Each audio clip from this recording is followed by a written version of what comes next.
All right, y'all, we got a good show lined up for you. We're going to talk about America's side team. You know, the Cleveland Browns. All the aunts and aunties love the Browns, y'all. It's just been a very compelling story because as of right now, we're going to talk about Shedeur Sanders being upgraded, if you want to call it that, to QB3 and the whole Cleveland Browns quarterback situation at large. Because as we know, Joe Flacco has been named the starter, and two rookies are going to succeed him. So the whole controversy is now who is going to land where and for what reason. And so you ask me, who jargon? How do you know this? I'm going to break it down for you in a second.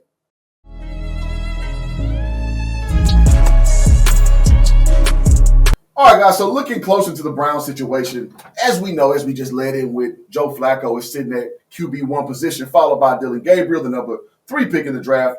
And, you know, the fan favorite Shedeur Sanders sitting at number 3 in the QB chart.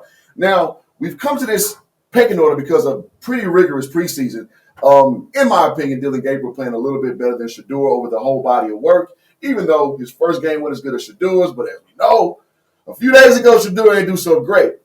However, you know, we got a lot more to look at. And also to be noted, the Browns did trade Kenny Pickett over to the Raiders for a 5th-round draft pick. I mean, the secret that everybody knew was going to happen. So now as it stands right now, Flacco sits at 1, Gabriel sits at 2, Shedeur sits at 3, and the exiled Deshaun Watson sits at QB4. So before we go even further, like chat, let me know, did the Browns have it right so far, having Dylan Gabriel at 2 and Shedeur at 3? You were Coach Stefanski.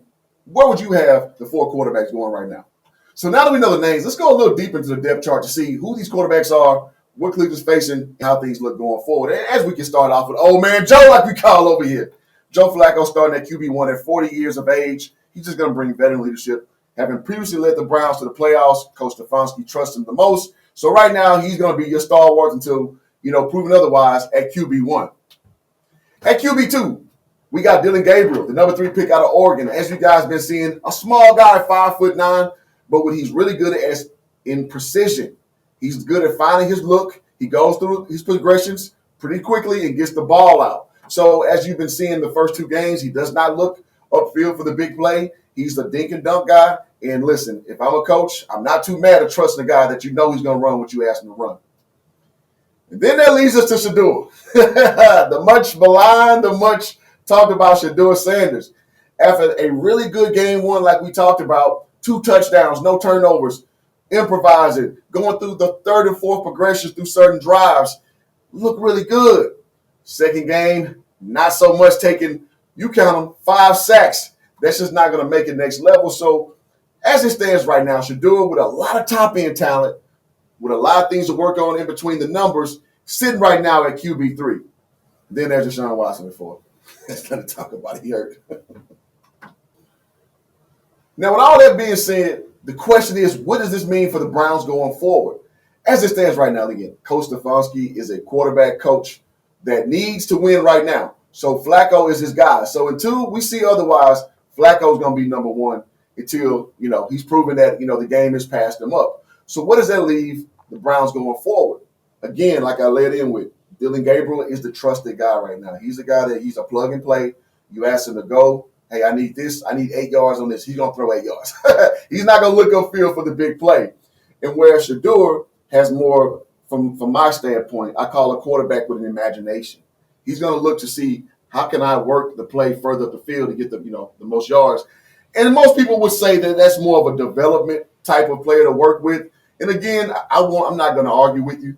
But as it stands right now, that's a little more time, reps, or more repetition to get him ready to, have more of a system in place and not just rely on instincts. So it's going to take a little bit of time. But as it stands right now, that's going to be your dichotomy with the Cleveland Browns quarterback room. All right, so I know what you're asking, Hoop Jargon, all this information. What does this mean? Why do I care about the Browns? I'm glad you asked. Because here's reality. The Browns are in a tough division. You have a 40-year-old quarterback and 2 developmental rookies that you're not particularly high on so much, but you see the strengths in both, and now you're caught in the quagmire. So here are the things to look for going forward. First and foremost, can old man Flacco last a whole season? I'm just saying. I'm 41 years old. At 40, you don't get better, my dog. You don't get better. So also, can we see meaningful snaps from Dylan Gabriel to prove that he can be the quarterback in waiting? Because conventional knowledge says right now that he's a guy I can trust. He can go out there and just basically run the game plan. Your cookie cutter quarterback, point guard, no matter what you have going. That's a compelling storyline to look at. Also, how much time does Shedeur have to develop? You know, how long does those cookies got to stay in the oven before it's fully baked? Because listen, nobody's above sitting the bench. Patrick Mahomes is one of the best quarterbacks since Uncle Rico and Napoleon Dynamite. You feel me? This first year, he didn't play. He literally didn't play his first season, so nobody's above development. So for those who, you're coming in as your side piece team for the Browns, and I know you love Shedeur, but you got to understand everybody doesn't get it right off rip. So just keep that in mind.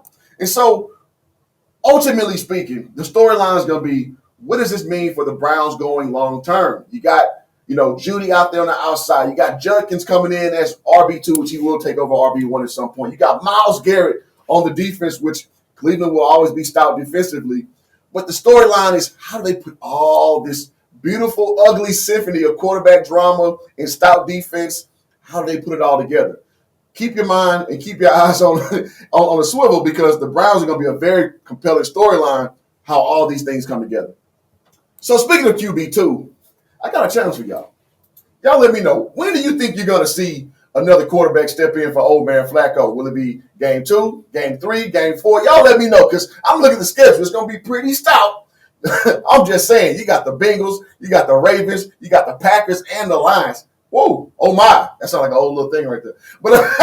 But y'all let me know, what game are we going to see a quarterback to take snaps under center and replace Joe Flacco? All right, so listen, I laid it all out there for you. The Browns are not they are not absent of storylines and little side missions, as football fans to kind of observe. We got to see what the grand plan is, because listen, ladies and gentlemen, Joe Flacco is not the long-term solution. You have a very good rookie quarterback battle going on. So just let me know, guys, what are some of the things you're looking forward to seeing? We're going to keep covering it. I hope you keep it locked in. We'll see you next video. Peace.